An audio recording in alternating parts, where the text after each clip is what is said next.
Le moteur d'une pompe à eau possède des ressources insoupçonnées. Quand il tombe en panne, il suffit de le secouer un petit peu pour le faire repartir.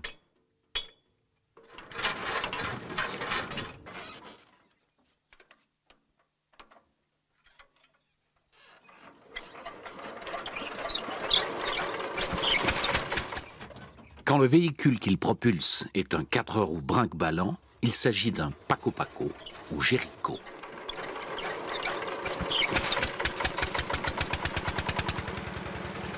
Ces camions bricolés, véritable assemblage de ferraille et d'épaves, ne sont pas très jolis, mais ils passent partout. Forêts vierges, rues défoncées, bourbiers.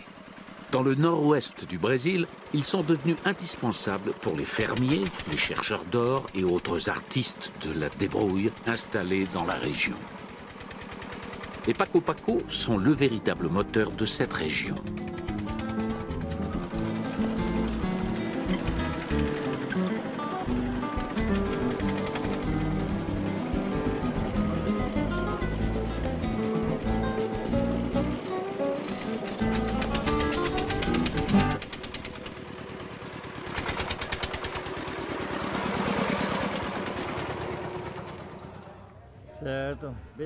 Pour Jair Graff, c'est un moment exceptionnel.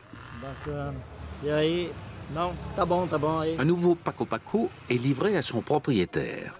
Jair Graff a passé plusieurs semaines à le fabriquer. Saiu do jeitinho que você pediu. O motor foi totalmente revisado, bronzeado novo, pistão e anéis novo. Ele saiu sem vazamento nenhum, você pode ficar tranquilo, partida boa. Isso. Aqui tem uma direção, foi bem revisado. A farol, sinaleira, buzina, direção e limpador de para-brisa aqui, ó. Muito bom. Tá bom. Jeitinho que você pediu, eu gostei. Parceiro, você gostou dele? Gostei. Que não vai quebrar, não vai te deixar na estrada. Tá bom, eu gostei. 2 cylindres, 22 chevaux et luxe suprême, allumage automatique. Le client débourse le fabuleux prix de 11 000 reais, soit 3 600 €. Bon.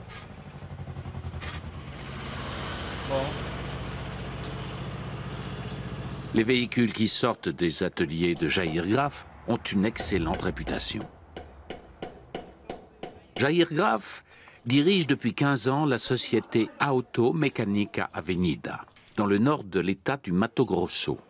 Il est à la fois mécanicien, chef designer et fabricant. Secondé par 6 ouvriers, il construit 2 Paco-Paco en moyenne par mois. Ces modèles sont considérés comme les plus fiables du marché. Les réparations constituent l'autre moitié de son activité.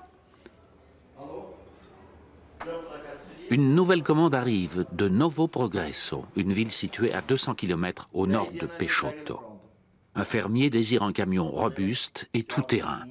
Jair Graff planifie 2 semaines pour le construire. Ici, il y a environ 70 photos de Paco-Paco, mais j'en ai déjà construit plus de 450. Le premier que j'ai pris en photo, c'était en 1986 à Santa Catarina. J'avais 16 ans à l'époque. On a trouvé mon véhicule très intéressant parce qu'il était différent des autres. En 1989, j'ai fabriqué mon premier Paco-Paco à Peixoto. Et en 1990, j'ai commencé à fabriquer des véhicules spécialement adaptés pour les chercheurs d'or. Comme tous les Paco-Paco qui sillonnent les routes brésiliennes, les petits camions produits par l'atelier de Graff sont des pièces uniques.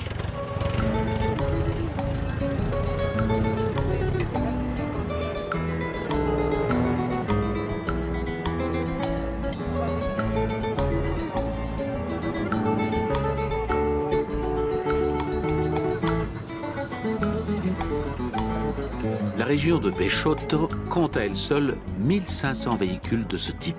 Impossible de dire combien il y en a à travers l'Amazonie. Le Paco-Paco n'a pas de carte grise et n'est soumis à aucune règle de fabrication. La pièce principale étant son moteur de pompe inusable, dont le Tuf-Tuf lui a valu son nom.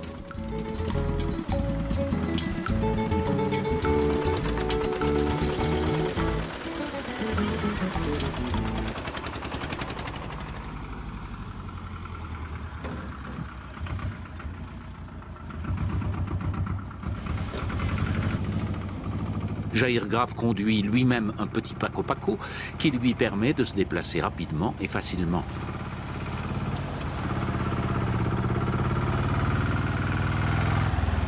Il se rend en compagnie de Fabio Kotikowski, son plus fidèle collaborateur, dans la ferme de Seu Geraldo. Les deux hommes espèrent dénicher des pièces essentielles à la construction de la nouvelle commande.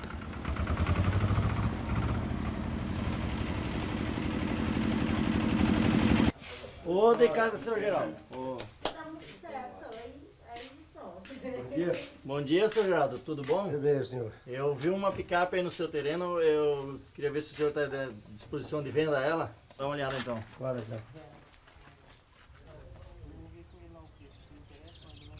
O mais interessante é o chassi mesmo, né? Tá inteiro, né? Sim.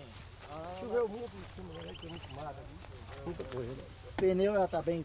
Não parou, tava bem careca, né? É, o pneu já não presta mesmo, né? Ah, tá. Mas faz tempo os matos aí, né? O chassi dela parece que tá bom, dá pra fazer um aproveitamento bom. Sim. Ah, tá. Freio não tem? Coitado, não tem uma cobra aí dentro aí, né? Não, o freio não tem. Quando Freio joga tem. assim é porque não tem mais. Não tem mais de caixa, nada tem, né? 1200 reais, soit 400 €. C'est le prix demandé par Seu Geraldo. E aí, seu Geraldo?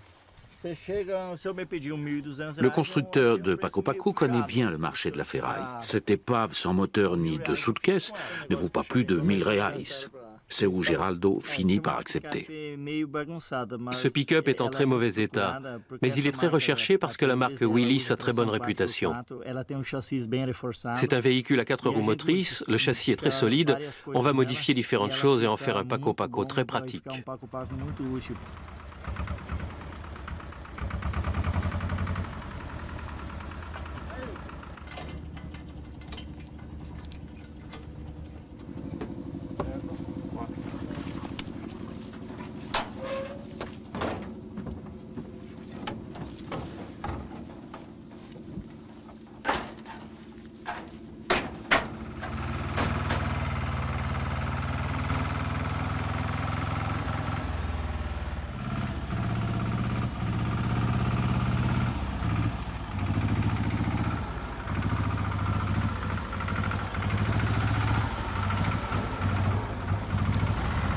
La plupart des habitants de la région ne sont pas nés ici.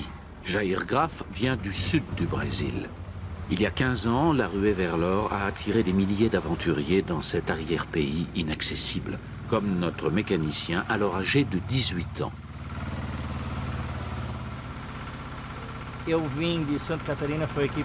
J'ai quitté Santa Catarina pour venir ici afin de réparer les moteurs de pompe à eau utilisés par les chercheurs d'or. J'ai fait ça durant 2 ans.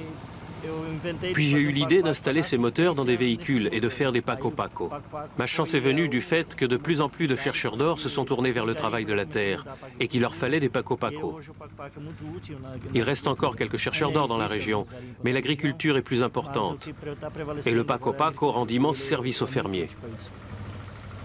La plupart des chercheurs d'or ont quitté la région depuis longtemps, laissant derrière eux leurs mines comme autant de cicatrices dans le paysage. En l'espace de quelques années, les orpailleurs ont creusé d'innombrables fosses appelées garimpos.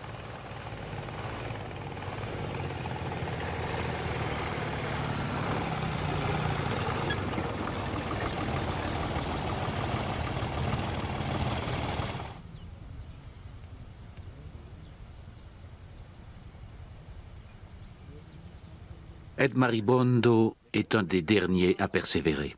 Cela fait 20 ans qu'il cherche de l'or, mais il est loin d'être riche.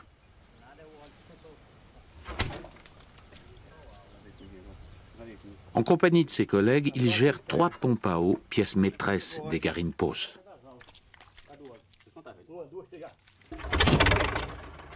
Les moteurs des pompes sont identiques à ceux qui propulsent les paco-paco. Ce sont des diesels très performants et très économiques. Au plus fort de la fièvre aurifère, des milliers de pompes ont été installées dans la région. Le puissant jet d'eau sape et déblaye la terre.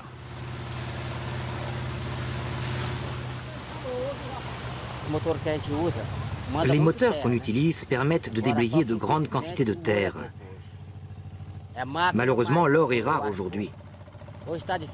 En dépit d'une machine efficace, je trouve peu d'or. Et le mécanicien aime bien l'argent, vous savez. On lui envoie le moteur à réparer, mais à peine se remettant au travail que les ennuis mécaniques recommencent. Les temps sont très difficiles pour les chercheurs d'or. Les moteurs diesel pompent la terre dans des tamis de réception dont le fond est garni de tapis. Les particules les plus lourdes, dont les pépites d'or, s'y déposent. Le soir, les hommes vident les tapis en les battant. Sur les centaines de mètres cubes de terre déblayés, il n'en reste que quelques kilos. Le dernier lavage, qui sert à séparer la poussière d'or du sable, se fait dans un puits, afin de ne rien perdre.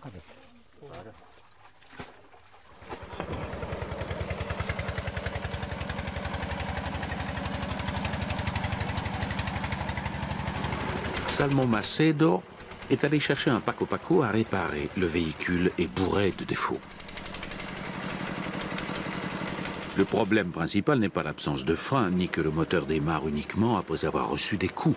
Non, le problème, c'est la suspension du moteur. Toutes les soudures sont à refaire. Sinon, le véhicule risque à tout moment de s'effondrer. Salmo Macedo est marchand de ferraille et à l'occasion mécanicien de paco-paco. Il connaît par cœur l'histoire des teuf-teuf brésiliens. Le paco-paco porte différents noms. Paco-paco, Jerico, Batacao. Mais on l'appelle surtout paco-paco en raison du bruit qu'il fait en tournant. Une sorte de paco-paco-paco-paco-paco. Et du coup, les chercheurs d'or l'ont baptisé paco-paco.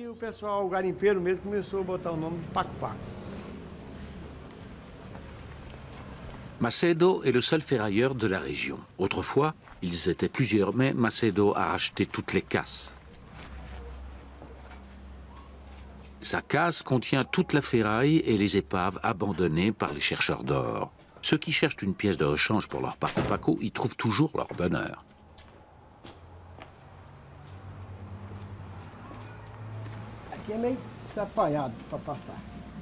Il va de soi que Salmo fabrique aussi ses propres paco-paco. Ces moteurs-là sont presque prêts à être installés dans des paco-paco. Ce sont des monocylindres. J'en ai 38. Nul besoin de se presser. La casse lui rapporte suffisamment pour entretenir sa famille.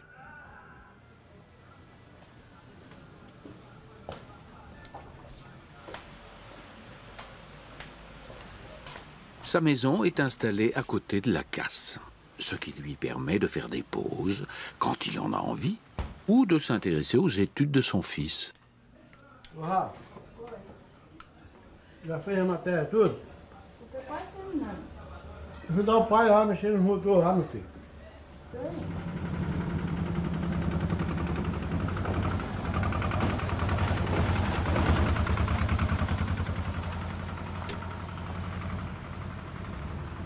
Jair Graf arrive à Peixoto avec le pick-up qu'il vient d'acheter, juste à temps.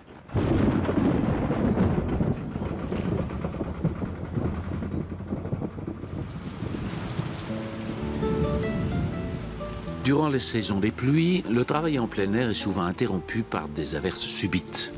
Jair Graf s'inquiète toutefois moins des intempéries que du nouveau chef de la police. Ce dernier a décidé de rendre les rues de Peixoto plus sûres. Les paco-paco n'ont plus le droit de rouler en ville. Cette décision est en vigueur depuis plusieurs semaines, mais à présent, le colonel veut veiller à son application. Si les paco-paco sont interdits, ce sera un sérieux problème pour moi. Je vais sans doute devoir fermer boutique. Ça fait 15 ans que je travaille ici, sans jamais avoir eu de problème avec la loi. On fait notre travail honnêtement. Et maintenant, avec ces nouvelles lois, l'activité ralentit. Nos revenus baissent. Si ça continue, les gens finiront par déserter la ville. Peixoto privé de ses paco-paco, ce serait la fin d'une histoire qui a débuté il y a 25 ans avec l'arrivée des chercheurs d'or. Toute la région autour du Rio Peixoto, un affluent de l'Amazone, était couverte d'une forêt pluviale dense. En 1979, le doublement du prix de l'once d'or sur le marché mondial provoque une ruée vers l'or. Des cités comme Peixoto s'érigent en pleine forêt vierge et s'étendent au gré de l'afflux des orpailleurs. C'est une époque sans foi ni loi. Les meurtres sont quotidiens et Peixoto est alors considérée comme la ville la plus dangereuse du Brésil. Cependant, 10 ans plus tard, le prix de l'or chute. Le métal précieux ne rapporte plus grand-chose. La plupart des aventuriers rentrent chez eux. Des rues autrefois grouillantes sont aujourd'hui désertes. Sur les 70 000 habitants que comptait la ville, seuls 20 000 subsistent. Hormis les tacos pétaradants, Peixoto de Azevedo est une petite ville comme des milliers d'autres au Brésil.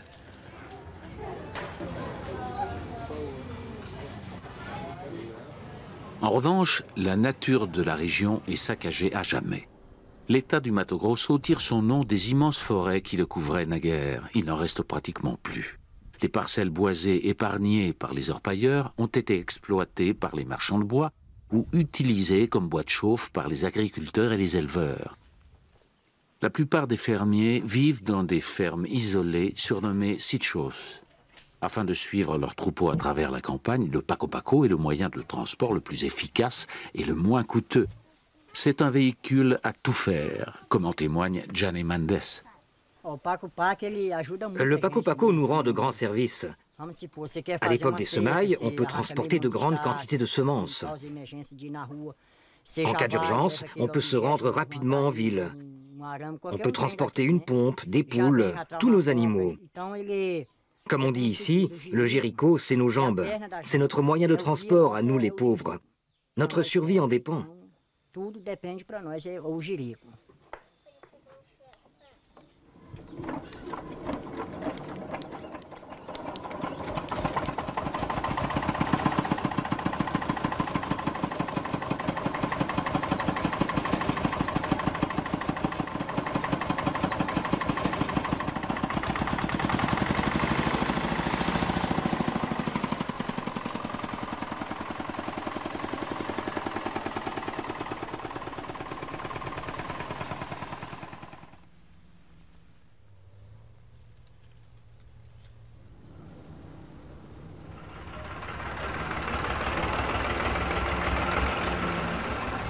À Peixoto, Jair Graf a entamé le démontage du pick-up. Il s'intéresse surtout au châssis du véhicule. Il déboulonne et récupère néanmoins toutes les pièces exploitables. 1 heure plus tard, l'armature du nouveau paco-paco est dégagée. Un châssis bien robuste.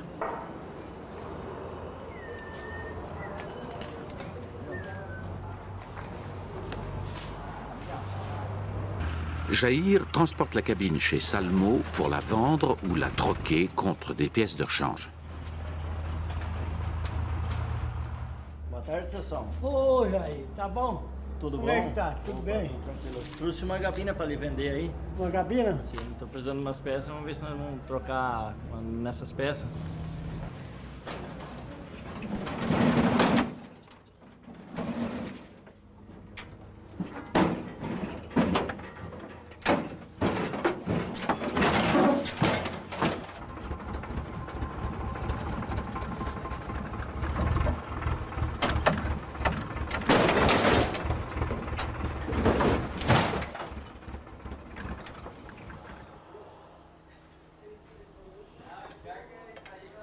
Jair aimerait bien échanger la cabine contre des roues d'engrenage dont il a besoin pour la transmission du nouveau paco-paco. En général, Salmo sort toujours gagnant de telles transactions, mais son collègue Jair est coriace en affaires. Salmo reste vigilant pour ne pas perdre à l'échange.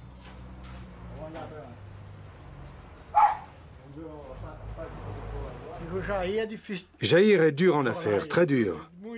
Le troc qu'on pratique profite à tous les deux. Par exemple, si je n'ai pas d'acheteur pour telle pièce, lui en trouve un de son côté. Ou bien lui n'a pas d'acheteur pour telle autre pièce et c'est moi qui lui en trouve un.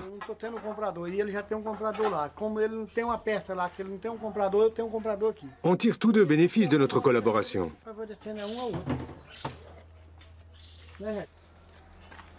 Là encore, on va procéder à un échange. Graf a également besoin d'un moteur pour la nouvelle commande.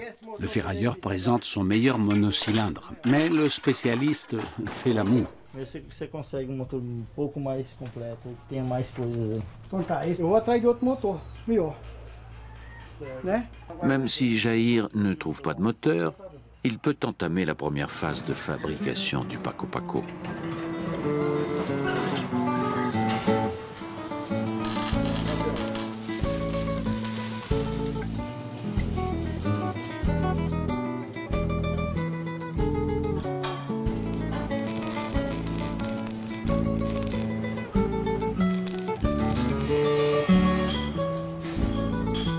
Après avoir construit plus de 450 Paco Paco, Jair connaît par cœur les différentes étapes. En cas de doute pour une mesure, il peut toujours se référer au plan inscrit au mur.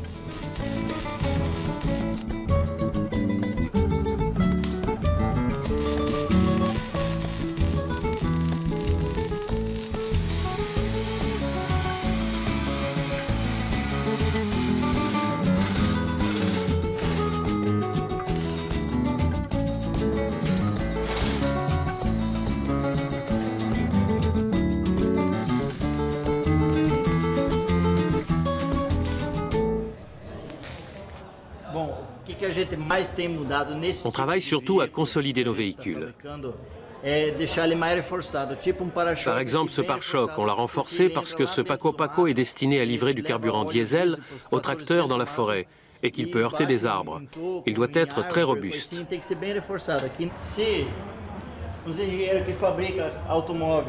Les ingénieurs des grandes marques automobiles pourraient s'intéresser à des détails utiles comme cela.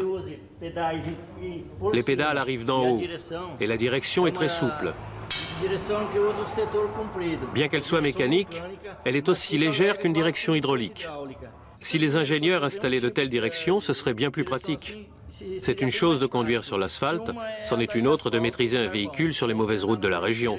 Ce type de véhicule est bien plus robuste qu'un véhicule fabriqué en usine. Depuis quelques années, les deux rues principales de Peixoto sont asphaltées.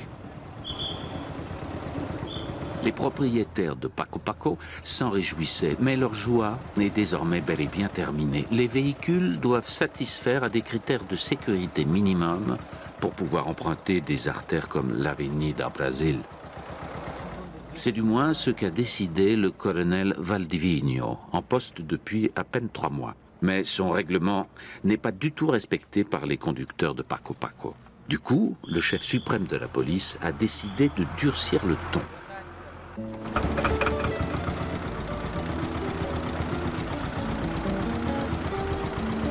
Tous les Paco Paco qui s'aventurent dans le centre-ville sont confisqués temporairement.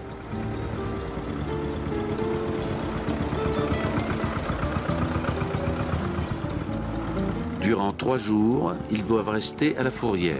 Le colonel espère ainsi discipliner les récalcitrants.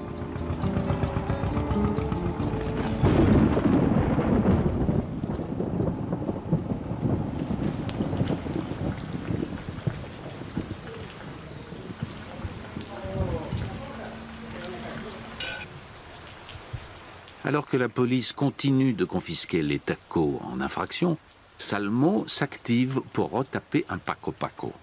Il n'a pas l'intention de l'utiliser pour se rendre en ville, mais espère le vendre. Un paysan a troqué en effet cette carcasse contre des pièces de rechange.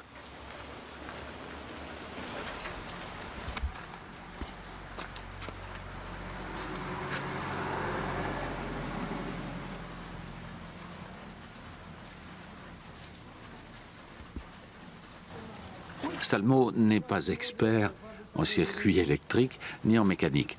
Quand il est venu s'installer à Peixoto, c'était pour trouver de l'or. Avec le temps, il a acquis des connaissances suffisantes pour construire des Paco Paco rudimentaires qui satisfont aux critères minimaux qu'il s'est lui-même fixés.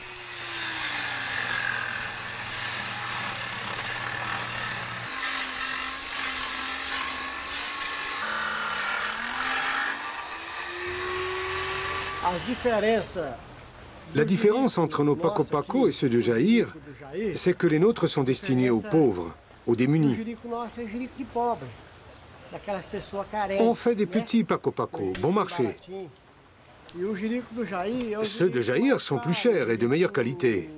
Ce sont les Paco-Paco des riches, en fait.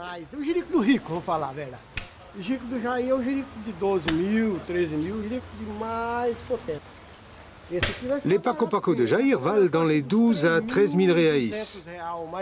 Celui-ci ne va pas coûter très cher aux clients. À peine plus de 3 200 reais.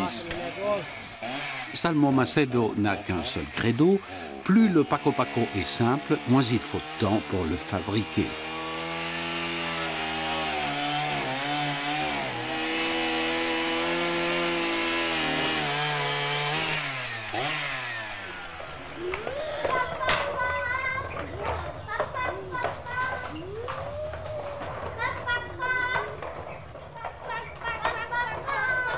La famille Graff profite du week-end. Jair prépare un churrasco, grillade typique de sa région du sud du Brésil. La cuisson requiert un barbecue spécial qu'il a bâti de ses mains il y a quelques années.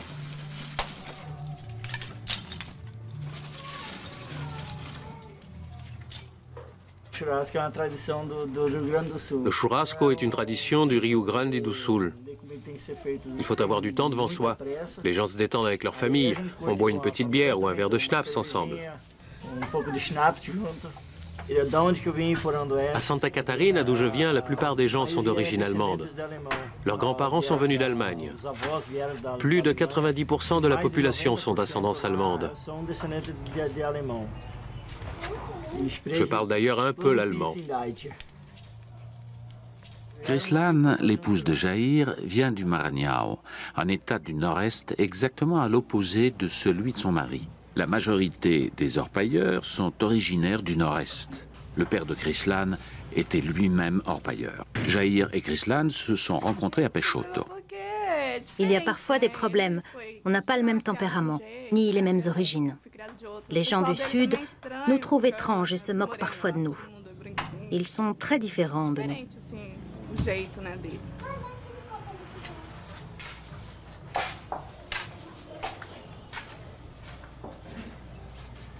Papa Jair n'a pas fait les choses à moitié en faisant ses achats. 4 kilos de viande de bœuf et quantité de saucisses.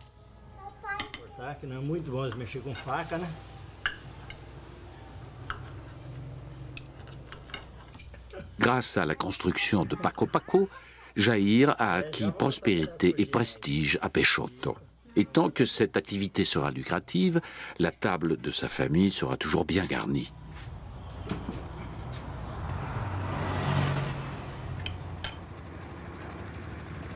La famille Graff passe la soirée du dimanche en dehors de Peixoto, au bord de la rivière. Le Flutuante est un bar flottant avec orchestre.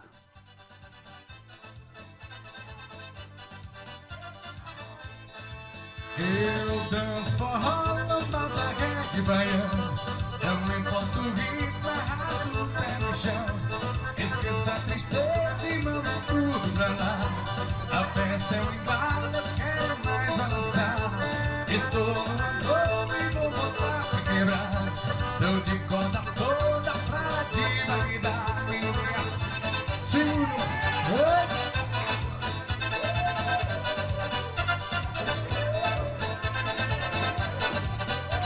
Salmo est aussi un habitué de la maison.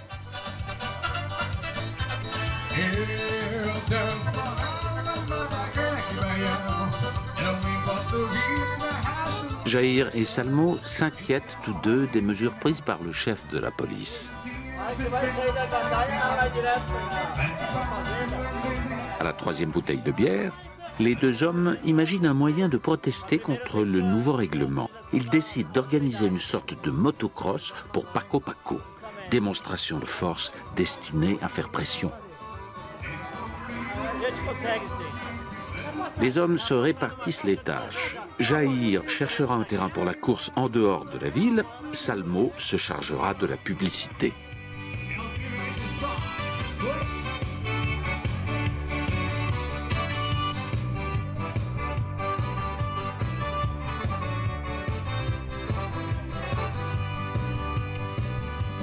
sol do meio-dia.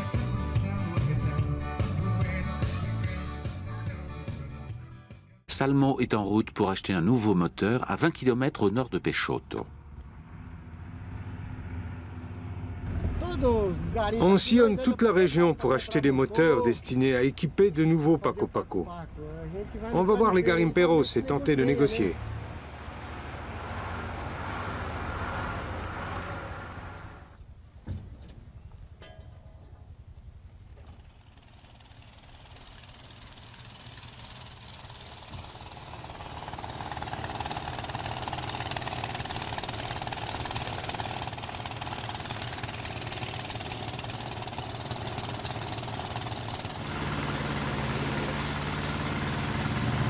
Salmo connaît bien le travail dans les garimpos pour l'avoir fait lui-même durant 10 ans. Un jour, il n'a plus eu le courage d'affronter les nombreux dangers. Quantité de ses collègues sont morts de malaria ou étouffés dans l'effondrement de gros pans de sable.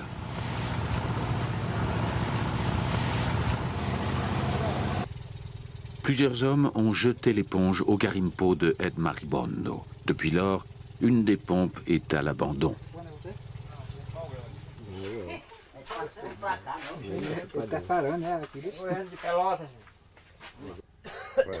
Le moteur est un bicylindre de la marque brésilienne Yanmar, exactement ce que recherchait notre ferrailleur.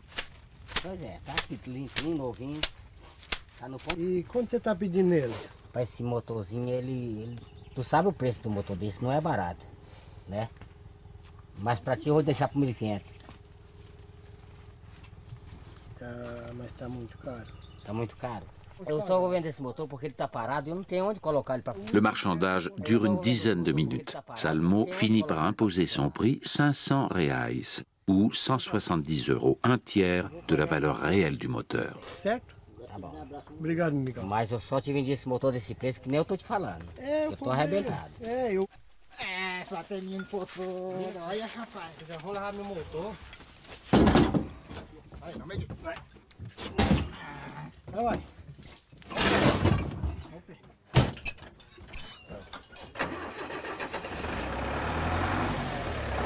L'escapade de Salmo se révèle très fructueuse. Jair paiera au minimum 1500 reais pour acquérir ce moteur.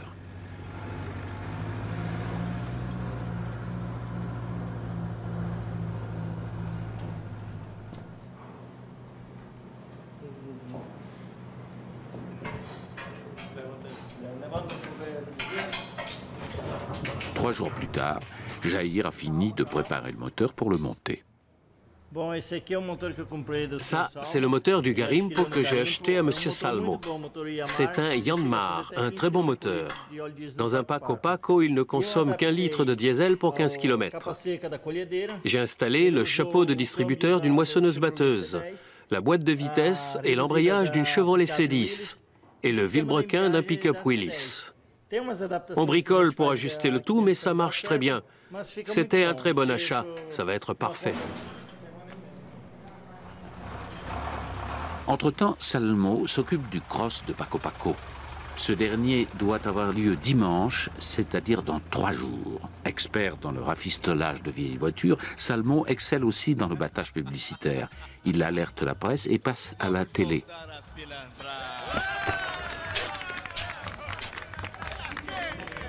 Deixa comigo, uma musiquinha pra machucar os corações. Ok? Nem vem que não tem. Essa máquina maravilhosa que hoje é dia de sol. Esquenta o ferro, passa a minha rola. Eu nesse embalo vou botar pra quebrar. Sacudir, sacudar, nem vem que não. Nem vem de escada que eu tiro o tamanho que eu teco no chão. Eu nesse embalo vou botar pra quebrar. Sacudir. Rapaz, paco-paco começou no chute. Nem vem que não tem.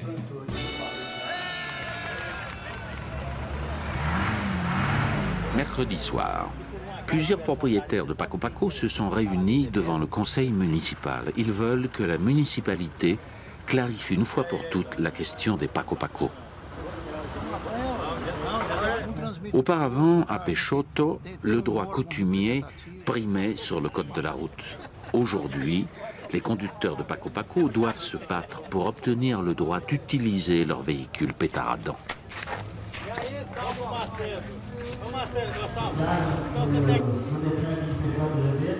Le colonel Valdivino est venu à la demande pressante du conseil municipal. Il est invité à expliquer en détail les nouvelles dispositions.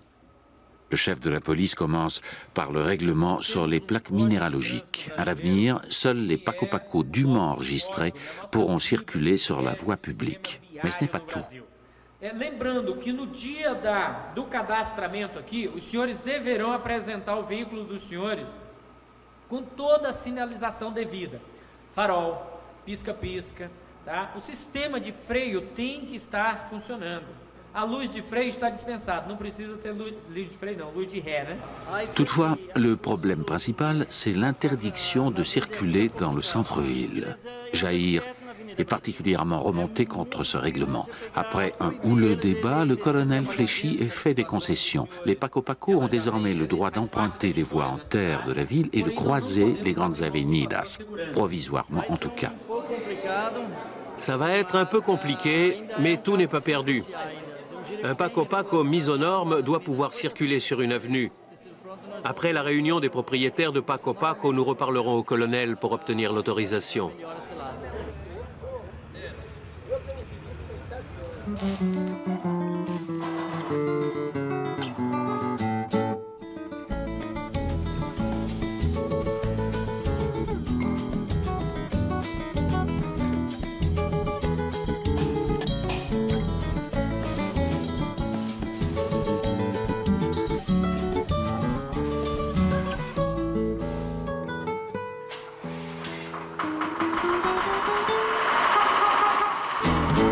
Jours ouvrables après le passage de la commande, le nouveau Paco-Paco sort de l'atelier. Il est équipé conformément au nouveau règlement technique.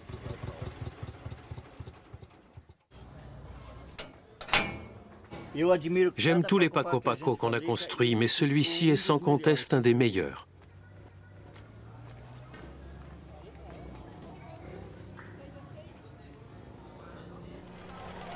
La pub de Salmo porte ses fruits. Près de 1000 personnes sont venues à la carrière aux abords de la ville pour assister au premier cross de Paco-Paco de Peixoto, comme l'a intitulé Salmo à la radio.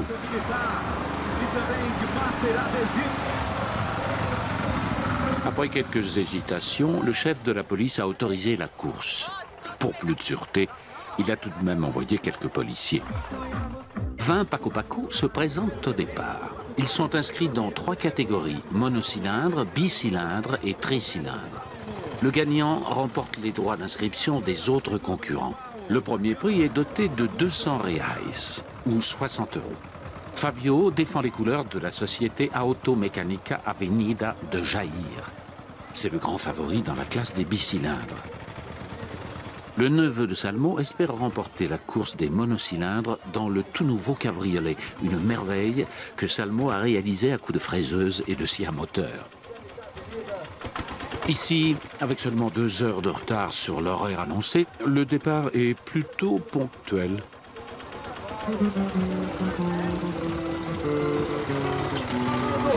E o povo emocionado, vai gol! Vai com tudo! Les règles sont simples.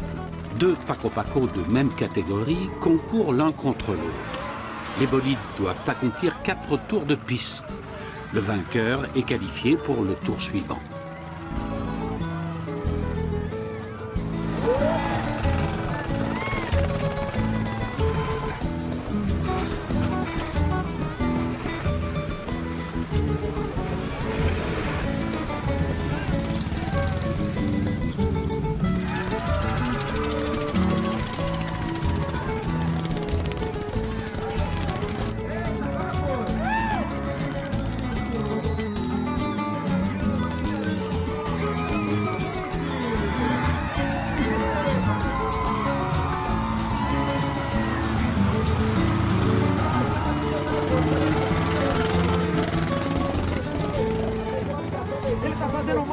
8 alavanca. São 8 marchas pra frente, 8 pra trás. O Batão mandando, acelerando, vem encostando pro lado de cá.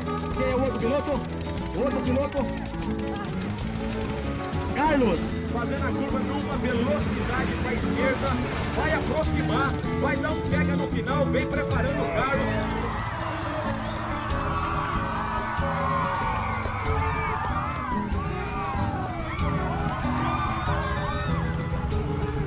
Estão mandando tudo. Caiu o tanque agora, caiu o tanque. Enquanto isso, o cara vai tranquilo, só dirigindo numa boa. Pensando na namorada, numa tranquilidade só.